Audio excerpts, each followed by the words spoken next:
मैं बाबा साहब के चरणों को नमन करता हूँ। साथ साथ बामसेव DS4 और बहुजन समाज पार्टी के जन्मदाता भरत श्री काशीराम साहब के चरणों को नमन करते हुए साथ साथ इस देश में जन्मे सभी संतों गुरुओं के चरणों के नमन करते हुए बहुजन समाज पार्टी की राष्ट्रीय अध्यक्ष उत्तर प्रदेश के पूर्व मुख्यमंत्री बहन कुमारी माधवी जी की लंबी आयु की कामना करते हुए आज इस कार्यक्रम की में हमारे बीच में बहुजन समाज पार्टी के जिला प्रभारी ओम प्रकाश गौतम जी, डॉक्टर आशीष जी जो इस विधानसभा के बामसेव के अध्यक्ष हैं, दीपलाल गौतम जी जो बहुजन समाज पार्टी के जिला कार्यकारिणी के सदस्य हैं, प्रदीप गौतम जी, माननीय राजेंद्र प्रसाद देवी साहब, उदयराज जी, सभी साथियों में सबका नाम जानता नहीं हूँ। तो इस कार्यक्रम में मौजूद सभी माताएं बहनें साथियों विस्तार हमारे साथियों ने अपनी बात रखा है। मैं आपसे कहना चाहूँगा इस देश में जो आपको सम्मान से जीने का अधिकार मिला है तो ये सब बाबा साहब के संघर्षों के नाते आपको अच्छी जिंदगी जीने का मौका मिला है। ये वही देश है जिस देश में आपको पढ़ने लिखने का अधिकार नहीं था, नौकरी करने का अधिकार नहीं था, सड़कों पर चलने का अधिकार नहीं था, यहाँ तक कि कुओं तालाबों से पानी पीने का अधिकार नहीं था। साथियों में कहना चाहूँगा जिसमें बाबा साहब का जन्म हुआ था इस देश में जातिवादी व्यवस्था अपने चरम सीमा पर थी। साथियों क्योंकि ये देश गुलाम था इस नाते बाबा साहब को स्कूल में दाखिला तो मिल गया था लेकिन जो टीचर थे पढ़ाने वाले वही हिंदू समाज के थे। इस नाते बाबा साहब को स्कूल में अपने घर से टाट पट्टी लेकर जाना होता था। उन्हें कक्षा के पिछले दरवाजे से प्रवेश मिलता था और यदि चपरासी नहीं आता था तो दिन भर उन्हें पानी नसीब नहीं होता था। इतनी कठिन परिस्थितियों में बाबा साहब ने पढ़ने लिखने का काम किया। आगे चलकर बाबा साहब BA पास करते हैं, आगे पढ़ना चाहते थे लेकिन आर्थिक कठिनाइयों के नाते बाबा साहब को आगे पढ़ने में दिक्कत हुई।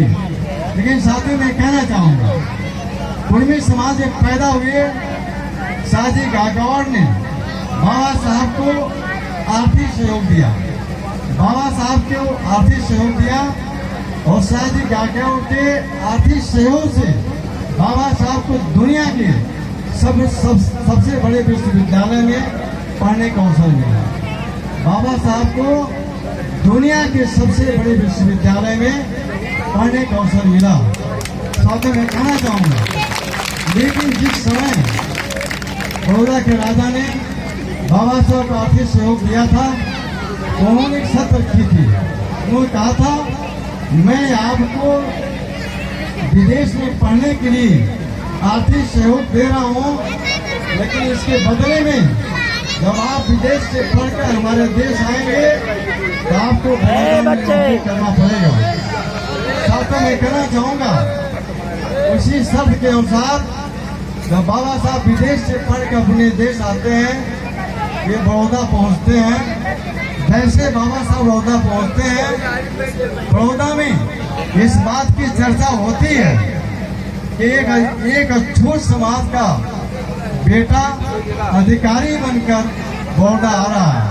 साथ में मैं कहना चाहूँगा बाबा साहब डॉक्टर अम्बेडकर जो विदेश से पढ़ के आए थे, तमाम विषयों में हमने PhD पास की थी, ऐसे बाबा साहब डॉक्टर अम्बेडकर बड़ौदा में रहने के लिए मकान ढूंढते रहे। उनको मकान नहीं मिला, अंततः रात हो जाती है। बाबा साहब डॉक्टर अम्बेडकर एक पेड़ के नीचे अपना बैग रखकर रोने लगते हैं। बाबा साहब ने एहसास किया मैं डॉक्टर अम्बेडकर विदेश से अमेरिका और इंग्लैंड से पढ़ के आया हूँ, मेरी अच्छी पर्सनालिटी है और मैं तो अच्छा सूट बूट पहना हूँ।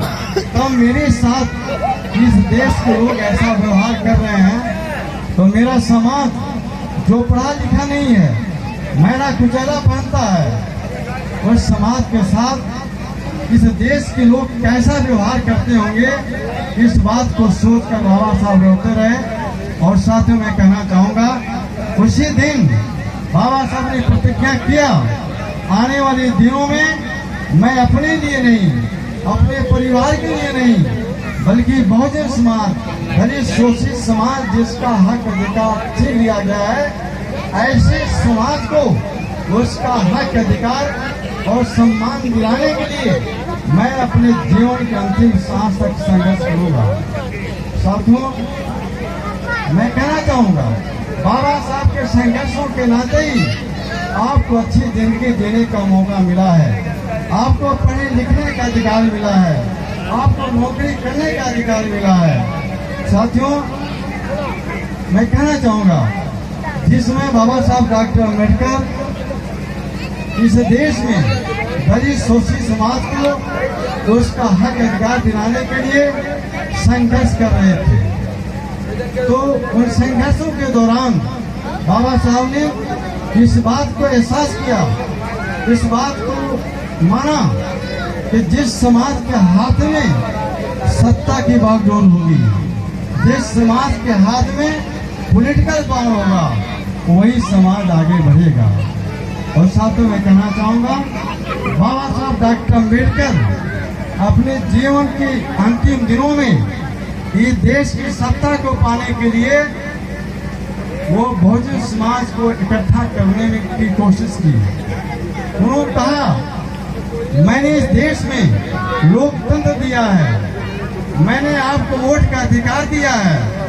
लोकतंत्र में जिसका वोट जाती होता है उसकी सरकार बनती है, लेकिन इस समाज को भरोसा ही नहीं है कि हमारी सरकार बन सकती है। साथियों, बाबा साहब डॉक्टर अम्बेडकर कोशिश करते रहे और अंत में उनका सपना साकार नहीं हुआ, वही दुनिया से चले गए।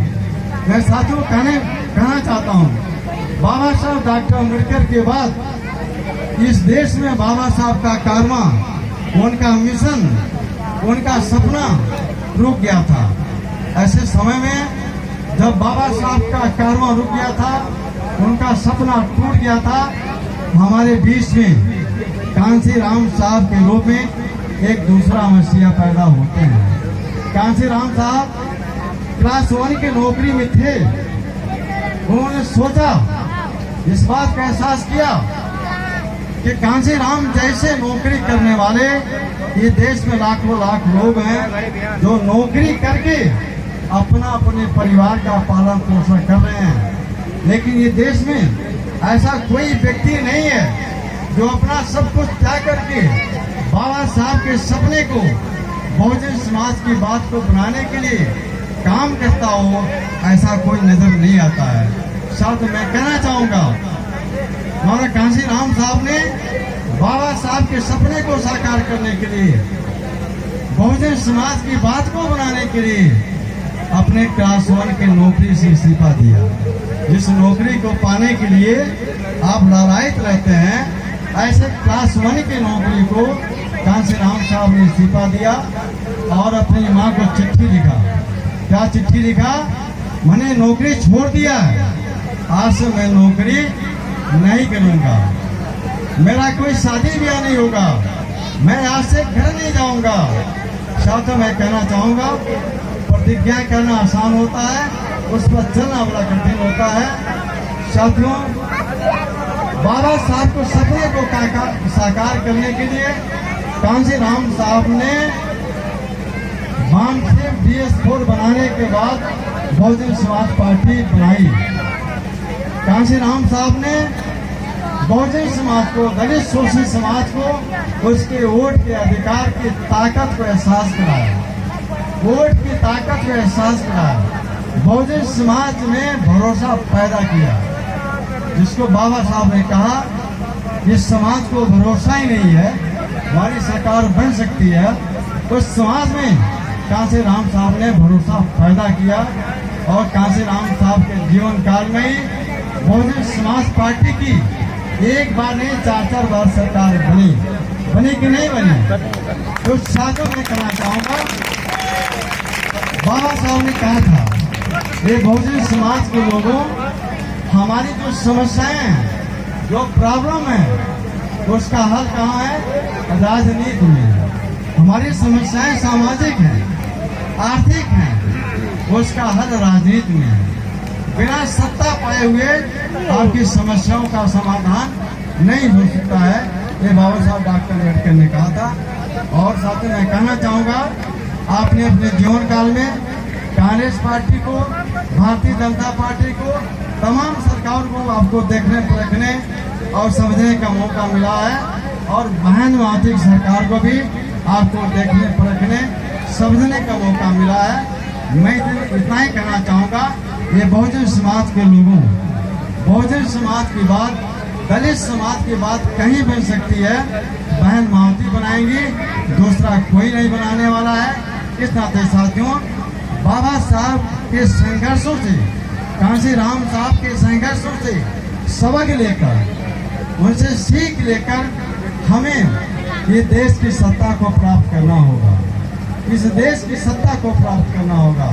साथियों, मैं अंत में आपसे निवेदन करते हुए, क्योंकि रात काफी हो चुकी है, आपको भोजन भी करना है, मैं इतना ही कहना चाहूँगा साथियों, हमें आने वाले दिनों में भारतीय जनता पार्टी या कांग्रेस पार्टी के गुमराह नहीं होना है, उनके बहकावों में नहीं आना है, बल्कि अपना एक वोट हाजी चुनाव चिन्ह के सामने डालकर बहुजन समाज पार्टी को प्रत्याशी को विजयी बनाना है और बाबा साहब के सपने को, कांशीराम साहब की चाहत को पूरा करना है। साथियों, तमाम साथियों ने अपनी बात कहा है, मैं कहना चाहूँगा, बाबा साहब डॉक्टर अम्बेडकर दुनिया के नंबर 1 के विद्वान थे। बाबा साहब डॉक्टर अम्बेडकर दुनिया के नंबर 1 के विद्वान थे। बाबा साहब डॉक्टर अम्बेडकर के बच्चों का, उन्होंने अपने बच्चों की कुर्बानी दिया, अपनी पत्नी का कुर्बानी दिया, तब जाकर हमें अब अच्छी जिंदगी जीने का मौका मिला है। इस नाते साथियों, हमें बाबा साहब के संघर्षों के रास्ते को अपनाना है, हमें भूलना नहीं है। अंत में साथियों, मैं आपसे निवेदन करते हूँ, बाबा साहब के सपने को साकार करने के लिए, कांशीराम साहब की चाहत को पूरा करने के लिए, तो हमें बहन मावती को इस देश का पीएम बनाकर तो बाबा साहब के सपनों को साकार करेंगे, ऐसी अपील करते हुए। और साथ ही बात जो डॉक्टर साहब ने बताया, जब भी बहन मावती जी को ये देश का पीएम बनने का मौका मिलेगा, सीएम बनने का मौका मिलेगा, तो बड़े पैमाने पर बहन मावती जो रोजगार देंगी, नौकरी देंगी, लेकिन नौकरी किसको मिलेगा? जिसका बेटा बेटी पढ़ा लिखा होगा, है कि नहीं? बहन मावती जी ने लाखों लाख लोगों को नौकरी दिया है, सफाई कर्मी भर्ती किया है, पुलिस की भर्ती किया है, टीचर की भर्ती किया है, लेकिन भर्ती कौन होगा? जिसका बेटा बेटी पढ़ा लिखा होगा। साथियों, मैं कहना चाहूँगा, हम लोगों के टाइम में हमारी माता जी रात के 2 बजे हमको जगाती थी, रात के 2 बजे। आजकल की माताएं बहनें, उनका बेटा स्कूल जा रहा है, घर पढ़ता कि नहीं पढ़ता है, उनको पता नहीं होता है। मैं तो साथियों कहना चाहूँगा, हमारे पास ये बहुजन समाज के लोगों, दलित समाज के लोगों, हमारे पास ज़्यादा खेती बाड़ी नहीं है, ज़्यादा पैसा नहीं है। हाँ, अपने बच्चों को पढ़ा लिखा कर, डॉक्टर इंजीनियर बनाकर, टीचर बनाकर, तो हम अपनी अच्छी जिंदगी व्यतीत कर सकते हैं। इस नाते आपको यदि आगे बढ़ना है, तो आपको अपने बेटा बेटी को ठीक से पढ़ाना होगा, और कोई रास्ता हमको समझ में नहीं आता है। अपने बेटा बेटी को ठीक से पढ़ाना होगा, और अपनी जो कमियां हैं, जो डॉक्टर साहब ने बताया है, उस कमियों को माताएं बहनें आपको दूर करना होगा। अंत में मैं सभी साथियों का जो कार्यक्रम आए हैं सभी का स्वागत करते हुए, अभिनंदन करते हुए मैं अपनी बात यही खत्म करता हूँ। जय भीम, जय भारत।